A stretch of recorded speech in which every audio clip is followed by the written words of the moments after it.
Hi, my name is Graham Burnett, and today I've got a very special pair of cameras on my bench.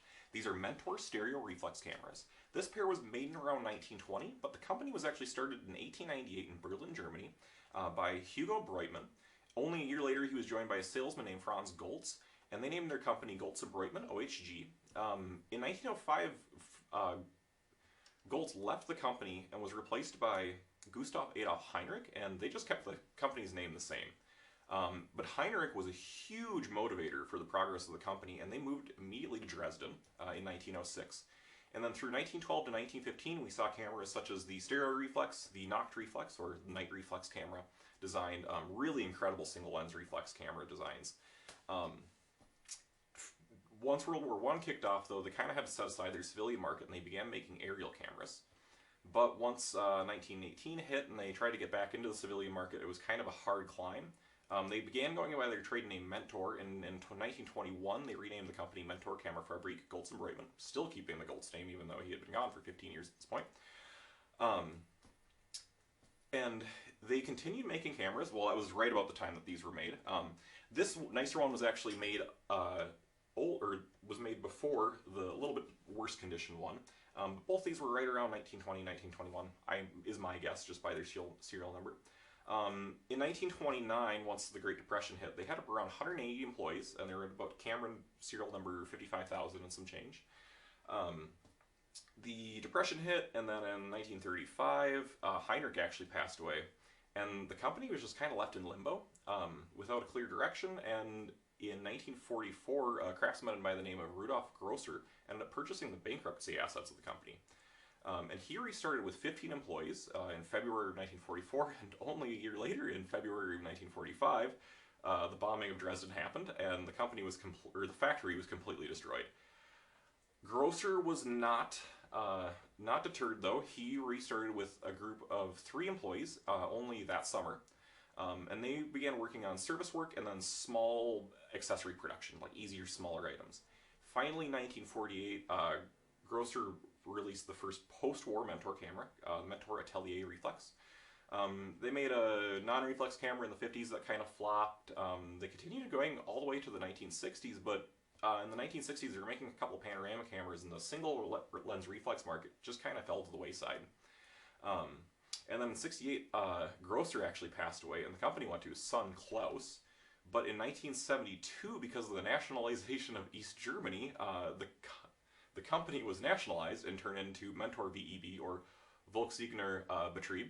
And only then in 1980, the company then was consumed by Pentacon VEB, which was already a conglomerate of other nationalized companies. And then in, 1990, during the reunification of Germany, Pentacon was decided to be just a complete loss and we're running at a loss and selling cameras at a loss, so they just decided to liquidate all of the assets and fire these they let go around 3,000 employees to start with, and then within, I think, only a year, they were down to 230 remaining employees, and the whole thing kind of flopped. Eventually, the trade name sold off, and that's the Pentacon that we know today, which is very, very far from the history that it once was. But it's kind of interesting to be able to track Mentor through all these trials and tribulations of different ownership and World War I, World War II, the factory completely being destroyed. I mean, they made a lot of prolific cameras in the 50s and 60s still, that are some of the more well-known ones. Especially, I mean, the Mentor Atelier Reflex is a more common version that you'll see today, and those were definitely the older post-war ones. But this pair that we have on our bench are exceptionally rare, especially they're the little bit older version of them. There's another couple iterations of the exact stereo design. They changed a window around, they moved the shutter setting operation a little bit. Not too much of a change, but we have a pretty incredible and rare chance to be able to put 2 of these side by side that were made within, this one was 36,000 and some change units, and then this is like 39,000 and some, or serial number 36,000 and 39,000, etc. And it's kind of a really rare chance. I did a bunch of work on these. I actually had to remachine a good few parts for these while they're in for just a simple CLA in my shop. But I decided it would be great to take the opportunity to be able to show side by side some of the little differences between cameras that are technically supposed to be identical. They've already got a couple if you want to call it post-wartime shortages from World War One of different things, like this is missing some stuff, some things have been switched around, but they're also just very small batch, small production cameras. Even before the company was completely destroyed and left to just only having 15 employees post-war, they really, I mean, 36,000 units is not that many to make compared to today's standards in 20 years of the company existing. So we're going to dive in. We're going to pull some stuff apart. I'm going to show you the shutter mechanics and how everything actually is supposed to operate, how you set the shutter, how you fire the mirror, etc. But what is even more interesting, and what you definitely have never seen demonstrated before, is exactly what makes these stereo cameras unique in their own way. There's other stereo cameras out there, especially for smaller formats, but a well-known one in especially the large format circles are the Graflex stereo reflex cameras. And in those, you have two completely static mirror boxes, separate. They've got a fixed divider between the two. There's actually two independent mirrors that will flip up together. And in these cameras were meant both to be stereo reflex, so you could get 3D stereo viewing, but also you had the option of a panorama. So you could remove the dual lens group and replace it with a single lens, and then the dividers inside of this can all actually be kind of pushed out of the way. It's really cool how these dividers actually work. So we're gonna show some close-ups, but the dividers pop away, and then you're left with the ability to have a single panorama, which really speaks to who was shooting these. Stereo cameras were not really seen, well, and SLRs actually for a while were not seen as professional cameras. They were seen as more fine art and portraiture sorts of things. Obviously, yes, they became press cameras, etc., famous in the US, but for the Mentors like these, especially the stereo reflex, these were designed for definitely a little bit more fine art or postcard sorts of things. Definitely like landscape shooting, etc. I don't have a single lens group for either of these cameras, but we do have these very, very cool ones. These are both Zeiss, but this is a 110mm, and then this is a 90mm Tessar. Really cool pairs, but we're going to take you in a little bit closer, and then I'm going to show you how this actually operates before we start getting into tearing things apart. So let's dig in.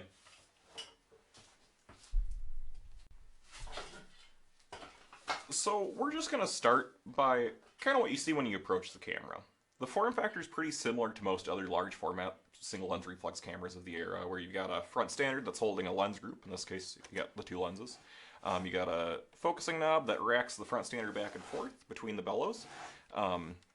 We have a carry handle on the side, a viewing hood that's looking down on a chunk of ground glass. There's a mirror inside of there, so the image is coming in through the lens, bouncing off the mirror, coming up and projecting on the ground glass that you're looking down on the viewing hood. You got shutter operative controls. This is a focal plane shutter curtain. And unlike a Graflex cameras, which I'll just reference because they're more common through the rest of this video, they have a long roll shutter curtain. It's a several foot long roll that's got multiple different slots in it, and when the slot carries across the film plane, it makes an exposure. There's a wide open slot, so you can use a time setting, but there's also multiple smaller slots that are your instantaneous speeds up to 1/1000th of a second. The Mentor reflexes, some of the models are purportedly supposed to go up to 1/1300th of a second, even though that's not entirely true just by the physics of how this all works, but definitely fast shutter speeds for 1920, or when this was made, 1913 actually, or when it was designed. So instead of the Graflex long roll shutter curtain, these have two independent shutter curtains. There's one attached to a roller up top, and there's another one attached to this roller down bottom. This is our spring roller, by the way, which is this knob. And then there's a second roller up top, and that is carrying the ribbons. So the curtains there's ribbons coming off the top roller, going down, hooking through the bottom roller, and attaching back up, or hooking through the bottom curtain through the stiffening rib that is at the top edge or the leading edge of the bottom curtain. It flips, the ribbons go through there, come back up and attach to the top curtain, and then, which so this is centimeter width of a slot, this is a tension setting, and comparing the two together, that's how we get our slot width times tension equals a speed chart listing up to 1/1300th of a second speed. But to change the slot width, we lift up on this knob, and at a certain point, as we're winding up to the top, we get to a little gate, and the knob lifts up. And then what's happened is we've locked the top curtain roller in place, and now we're adjusting the ribbon roller. And that's widening or constricting the slot width of the camera. And that makes so smaller slot is faster speed, wider slot is a slower speed, and we can go all the way up to the letter Z here. Forgive me, it's a 100-year-old camera. Even though it's just gone through a CLA, it's still a 100-year-old piece of machinery. Z is your Zeit or time setting, or Zeit being German for time. And that corresponds also with this letter Z down here. And what happens when we want to do a long shutter or a long exposure, we flip this lever over to Z, and that's locking the mirror up when we fire, and then it's letting the shutter fire in two different stages. So we can wind all the way to the top. We'll fire once, and we'll lock the mirror at the top, and then it'll open this, and then we can fire it again, and it'll drop the curtain down. And the mirror's locked up now. So also unlike a Graflex, Graflex have automatic mirrors that are under spring tension when it's cocked, and then you release the mirror release lever, and that in turn will release the shutter. On these, it's like a Thornton Pickard where I have to manually lift the mirror every single time. And now that it's in Zeit or time setting, the mirror's actually locked at the top, which you can hear it's not engaging. And if I flip this back over to M, or it's missing its label here, but it's supposed to be M for moment, and that drops the mirror back down, and now every time I move this, the mirror has to flip up. So the shutter works by, I press the mirror down, and once the linkage in here is at the top of its throw for the mirror, it releases a little pawl. It's catching the gears and it's holding this gear set together, or holding it back, and then it'll release. So we'll change the time to a faster setting. We'll go just all the way to the top. Okay. Make sure we're wound all the way to the top, and then when we fire it, it just fires the shutter all at one time. So the mirror goes up, and then the shutter releases. And then it's just, you compare these two together, you set your spring tension 1 through 6 based compared with your knob slot width, and that's 1/5 of a centimeter through up to 5. It actually lists Z instead of, this chart goes up to 5 and 6 centimeters. Well, this is 1/5, 1/2, 1, 2, 3, 4 in Z. This goes all the way up to number 6, but you know, if you're gonna make a speed plate for something and you're making a lot of cameras that have similar shutters in them, why not just sort of make it all the exact same thing and just have mass produce your speed plates for all your own cameras. But that's just how that works. The hood is a clever little cute thing here. It's got 2 little wings that hold the top up.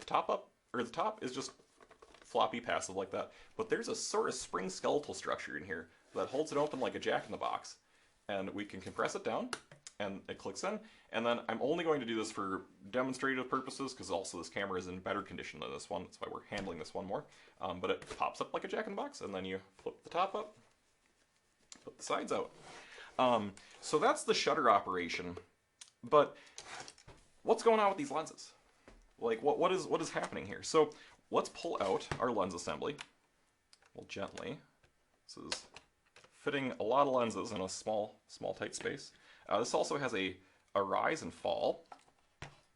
Oop. We'll catch you part of the septum there. But what you're seeing in the middle here is a septum. This is dividing the bellows, and it's actually like an accordion shape.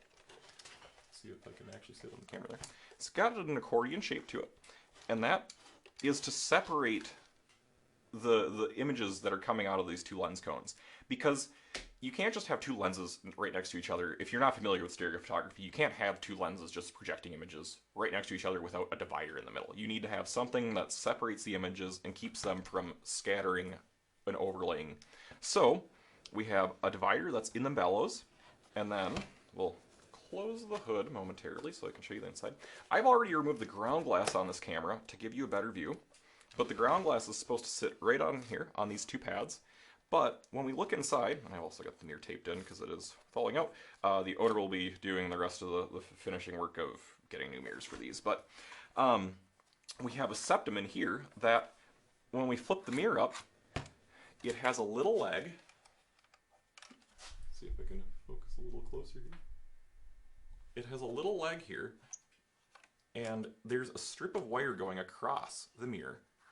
And when I press this together, it's lifting the septum up, But also, you'll notice simultaneously, there is a trap here that's lifting up into place. And that is because the mirror is so short that when it's at the top of its throw, light would still be getting through the viewing hood, around, and projecting itself. So you'd have a light leak through a hood, which is what Thornton Pickard cameras are sort of infamous for at this point, is they have so many leaks going on in the hood. But this was the way that Mentor tried to mitigate this issue, was they built this second inner trap. And actually, neither of these cameras had this trap existing. This is actually a brand new one that I machined myself. But this one had its trap completely dislodged, and sort of my theory with it is this is a really complicated system of linkage and traps, etc., to exist for this. And I think these things just failed. I really think they just failed and dislodged themselves, because if this secondary mirror trap gets out of place at all, it'll contact and jam against the mirror tray, and it will try and push it up and tear it out. So my thought is that eventually, once the original fabric in these cameras got old enough, they just tore themselves apart. This camera actually shows a very, very minimal amount of actual mechanical wear inside. It's been heavily messed with. It has been repaired probably 3 or 4 times. Being that this was missing, it actually had the tension wheel was totally missing too. It's really cool. We'll show you that to you in a little bit. But this was totally missing, and then the other thing between both these cameras that was the same is this inner septum on the mirror had been fixed at least several times. Both of them no longer had their original fabric, and they have the mounting points for a spring system that is supposed to extend and open. But whether or not it just never existed, or it probably just got removed notoriously. I'm sure there is someone out there who has collected a half dozen of these cameras and could tell me definitively whether or not, but these are pretty uncommon cameras, needless to say. And it's that little septum that, like, there's so many extra little design points. So this top septum isn't even that crucial anyway, which is why I think that the spring may have just been removed in most cases when they finally failed, because the spring would have also, when the spring does fail on these, because I did attempt to install springs, they just fail. It'll jam the mechanism when it eventually fails. So this was just for viewing anyway. It wasn't necessary for actually making a crystal clear image, because what you care about is actually what's going on after we get through the front of the mirror box and behind the mirror. And we can slide it into place. We have this little wing that extends when we lift the mirror. Oop, we'll hold the shutter back. But it's this little wing that extends, and it butts up against a little spring plate that's after the bellows septum, that's pressing up against the mirror usually, and it extends that little wing against it, and so you get a separation all the way back, at least to this point, and then even in addition, to get a divider as close to the film plane as we can, we have this other secondary divider. But, so you can see, obviously, this is how you push it out of the way to make a panorama shot. But in front, I put this back on in between shots. Take the lens group out again. But in front, what we do is, if you ever have one of these cameras, be very careful. You just push all the way to the side, and that's how we get our complete panorama. And in order to put the lens group back in, we need to be able to have the divider in the center, otherwise the lenses will contact it. But what's really interesting here is, this appears to be a front rise fall lock. It has absolutely no purpose on this camera. Especially when we figure out that when we move the front rise down, the septum's only contained inside of these slots. It's actually not retained by anything else. And if we look on this camera, which I've already taken the lenses out of in between shots too, and we move its front sander down, this not only is the septum different, knowing that this camera was made this camera is after this camera. It has a completely different design of how this was made, but also there's a total secondary plate that's keeping the septum behind, so you can actually use the rise fall. And it's not that this didn't really exist on cameras before these were made, but this front standard never had this bracket installed on it. So this knob from the factory was completely useless on this camera. You can actually tell because these screws are mounted all the way through the front sheet of metal here. And those holes just never existed on this camera. And this one's also missing its foot. But this is the original lens group for this camera, undoubtedly. This is what you will see when you look up the most museum perfect conditions iterations of this camera. Whereas this group I would consider to maybe be more of the aftermarket sort of lens group for these cameras. So it's just interesting that even within only a few units that you have those little differences together. But what's even cooler, in my opinion, is the differences between these two. I'm not going to open up both of these cameras to show you, but the different linkage in here does change its arrangement a little bit. There's hand filing that was required. These were definitely handmade and hand-assembled cameras where you would do a machine process and then every camera specific to it would have parts that you're hand filing into tolerance to work. So for the sake of it, we're going to pull this camera's shutter apart, or we're going to pull this plate off. I'm going to get out a screwdriver here off camera and I'm going to pop this plate off. This is not a service guide. I don't recommend doing this at all. You can really mess up the timing of a camera like this. They are not incredibly difficult cameras to work on, especially if you're used to smaller 35mm cameras that have more complex dual curtain arrangements, etc. But being that these cameras are about 100 years old, and that other iterations of these are even older, there are issues that you come into of just like the tension wheel for this camera was completely missing out of this camera, along with the actuating Pawl gear that goes with it. But what I'm going to do here is give you all a rare chance to actually see kind of how these operate inside. I'm going to try and explain what's going on, and I'm actually going to maybe pop this knob off and show you the undersides of things. Stuff you really should not be doing on your own unless you know how to put one of these shutters right back together. So I've gone ahead and removed the side plate and the back from the camera that's in a little bit rougher shape. I'd rather just take that camera apart more times than the one that's already in nicer condition.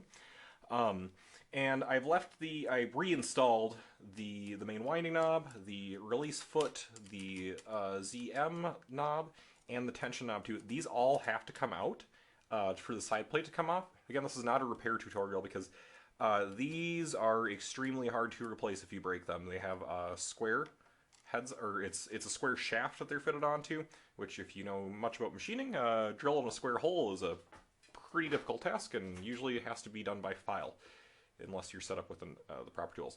But what we can see here though is that this kind of arrangement actually kind of has a lot of stuff going on. And when we operate it, let's just at least move the mirror down here. We can see we're throwing these two levers. There's a spring which is pulling that lever back up, and we're pushing a secondary lever here, which you can hear that lift the mirror up. So that's the mirror lifting up, is this one down here, and then this lever up top here, which you can see very obviously that it's got hand filing. That's touching this little lever, and that is actually our shutter release. So when we wind up the camera, when we pull this lever down, you'll see we'll begin lifting the mirror with this bottom L, and then the top comes in contact and releases. And I can actually indicate that it's just that by pressing it by itself and releasing the shutter manually without touching anything else. So before we get to the tension, Pawl, because that's its own thing, I'll explain the mirror ZM setting really quick, just because we're going over the mirror stuff. And so in the M setting, or moment instantaneous, it's thrown over here, and we've got a cam wheel.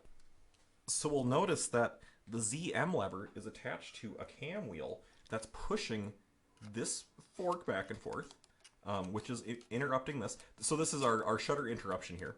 We'll go over how these shutters wind here, but this is our shutter interrupter, which is going to let the shutter stop halfway through, even though the mirror's been fired, and it'll let us lift off this lever and then have to fire the lever or push the foot down a second time to actually re-release the shutter. But if you'll notice, when we move it back over to the M setting, it's kicking this little piece over. And so when we move the ZM lever over, that lever that it's pushing is engaging and disengaging this little extra lever here inside of the mirror box. And so this is the M setting, momentary. It's kicked out to the front, and when we go to the Z Zeit or time setting, it kicks it back. And so when we press the mirror, it presses past it and it catches. And then that's why physically we need to disengage. So I'm pushing the lever back over to moment, and once it's far enough out of the way, it lets go of the mirror again and lets the mirror drop down. So it is actually mirror lockup. It locks the mirror completely at the top, and anytime you want the mirror back down, you have to kick it back over to the M setting, or momentary, which will release the mirror. Now, to explain exactly what's going on with this fork here, though, we need to start to explore the rest of what's going on with this lever that's actually releasing our main shutter gear stack. There's a gear on the bottom, there's a gear on the top, there's a main gear on the top and bottom here, and then there's an associated a couple Pawls and cam like detents underneath that. And this lever, the first lever that we pushed before to release the shutter, when it does that, it's releasing the gear set, but at the same time, now that we've got this fork engaged, that's pushing up this bracket around. If we see, it's pushing it next to a guide pin, and it's coming into contact to play with this lever here, which is attached by this spring. And so when we press the shutter down, then it's going to push that lever over. It's going to push that lever over, and at the top here, it's going to then interrupt this gear set. So we've released it with this lever, and then the other secondary part comes into contact and stop the gear set from moving even further. And that's how we lock the shutter wide open at the midway point. And then when we go to press it again, it's going to hand it off again and let the shutter drop the rest of the way. And then we undo that just by pulling it down. It'll then simultaneously release the mirror like we already demonstrated. But now we need to, now that we've gotten out of the way what's happening with the time setting, the mirror, let's go on to the shutter stack, the gear stack and what's happening. First, we need to understand that the shutter is two independent curtains connected together by a ribbon. This is not the original ribbon, and we will show this gently. The ribbon goes through this bottom rib. There's a little window cut here. This is the same situation that you'll find on a couple different shutter curtains. Kershaw's work on a similar principle. Thornton Pickard's work on a certain principle, but what changes at the heart of this is exactly what choice the gear stack was made, that how it's handing off these duties and adjusting the curtain. That's the patent differences that all these companies had. And so now when we look at this, oh, actually I said wrong before that the ribbon roller was the top roller, the ribbon roller is the bottom roller, excuse me. In a Kershaw, it is literally the other way around. The ribbon roller is the top roller and the curtain roller is the bottom roller. It's just flipped backwards upside down. But the job is the same. So if we bring the camera in closer here, we will see. So when the shutter slot width is being changed, we are holding this top roller in place, and this bottom gear will cease to move, while simultaneously we will continue to be moving the top gear, and that'll either decrease or open, or it'll open or close the slot by pulling the ribbon up or rolling the ribbon out. And so we'll demonstrate that. Fire the shutter back down. But we come up to a point, and this other gear set, you just saw it pop. And now what we've done is we've let go of the bottom escapement here, the bottom part of this other gear stack. I'll show you that in a second because that's really cool. We've let go of this bottom piece, but we are still holding on to this top gear set. These gears are wide enough that they can still engage. It's like a transmission. So they're pulling apart and still engaging, and then we can wind the ribbon roller without the top roller moving, which is a very clever way to do it. And that's how the Kershaws have a different way where they've got a similar smaller wheel, but it's contained, and you'll see with the pins too, but it's contained on the outside of the camera, and then it has the speed settings are located on the other opposite side of the camera, and it's doing a little bit of math between two gear wheels.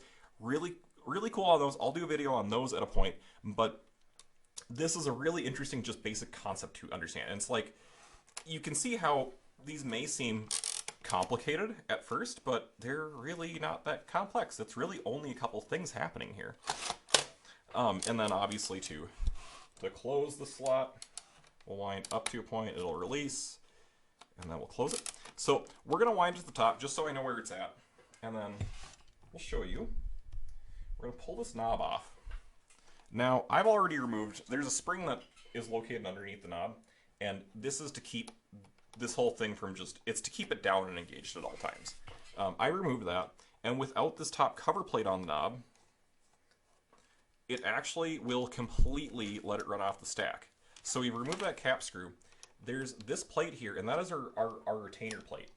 And without this, once we get, so we'll fire the shutter, once we get to its gate, we can just lift it totally right off. But what's really cool is the gate that exists for it. So with the camera on its side and the knob off, if we're peeking underneath in this spot right here, make sure it's in focus, there's a little, so this spot right here, this disc, is doing a job. And when we rotate it to the adjustment point, getting there, there is a little, and we'll overwind so you can see it. So there is this interrupted open space. Now, this other fork here is hanging on to the top gear. But when we get to the adjustment point and it gets to that spot, it lets us lift up, and that is the spot, the location that locks the top gear. So we've left the bottom gear in place, and it is holding the top curtain in place. That is all unchanged. And what we've done is we found a space to open up and lift the top gear up so we can continue winding with the bottom of it locked in place, because now the bottom part of this fork is also interrupting this because it's locked in that empty tooth space. And now, so it's going to stop this bottom from rotating either, even if it would catch a drag, and it'll just make the top gear roll. But now what we're going to do here is extremely not recommended. We're going to pull this apart. I can set these by hand. I can set the timing on these by hand pretty easy. And we're going to lift him out. That's on spring tension. You saw he popped back down. But you'll see, if I can get that right, it's just empty. There's nothing here except for one little tooth. And that tooth, if I can do this without losing it all, corresponds with these multiple holes in the top. And that is where our actual indicated, or that is the speed indexing, or the curtain's indexing. And now the last part of this all that we need to explain is the tension knob. This is the part that I had to remachine on the other camera, in addition to that flap. It was entirely missing. This is called a Geneva wheel, if you are unfamiliar with the term. It has multiple openings, and the idea is we get a sort of ratio of turns of this knob, of the actual main knob, this one, that corresponds with just incremental movements of this big dial. And that's orchestrated by these little divots, the wider radius here, and that is, there's a small little Pawl or nipple, whatever you want to call this, protrusion, and then a wide open space. And this radius of this larger section is the same radius of these divots, and same with the Pawl nipple here is just about the same geometry as this, with a little give off of it so it can angle out at the edges. And to keep it from catastrophically unrotating all the way back to no tension, we have this wide open space. So let's rotate this. Here, I'll do this better. So to keep it from completely unwinding, there's this dead space that is interrupted by, or that's interrupting how this rotates. So the little nipple part will leverage the dial out, and then the wider radius of the Pawl wheel piece slides against it, and it can just totally slide without actuating the dial. It'll slide until the nipple comes back, or the Pawl cap comes back around, or the protrusion, and re-engages, and pushes the dial, and it'll kick it back out of the way, and the dial, it can sit and rotate again free, and we've left the dial in one single space. So it's turning one complete revolution of the tension knob into two little actuations of the dial. And that's the concept of a Geneva wheel. The additional cool thing that they did here to keep it from... So instead of just... Because it would otherwise just be able to rewind itself back to the base. But to actually keep it rationing in place, we have this other spring and a secondary washer that has two cuts in the side of it that correspond. So it's like a little cam wheel. And this pawl that pops into place that's held by a flat spring, and that's to keep, it'll bounce back and forth. So there's no actual release to go back down in tension. You just push the knob left or right. On a normal Graflex, you've got a little release lever that you click up and it's letting go of the gear set, and it'll go da-ding, da-ding, da-ding as it goes back. Instead, this you just rotate, and it's kind of a clever little system. And so on the other camera, I had to completely remachine this. I had to remachine the Pawl. I did they look almost identical. And so the one I machined is actually like almost identical. It's just in brass, raw engraved. But really incredible part to have to remake. So now that we understand the shutter and all of its little elements and all of the ways that all these things just interact with each other, it's kind of a really elegant system to sit and watch.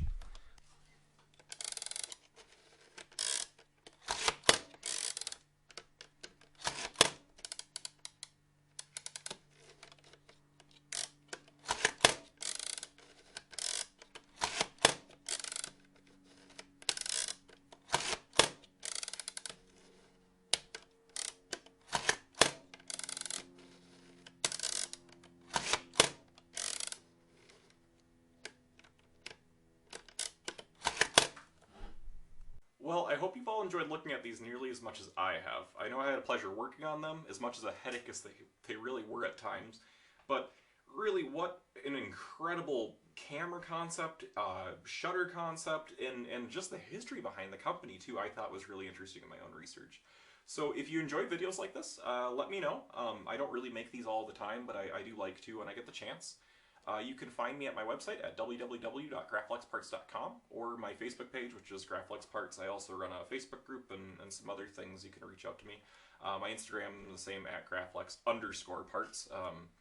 But thanks for joining me.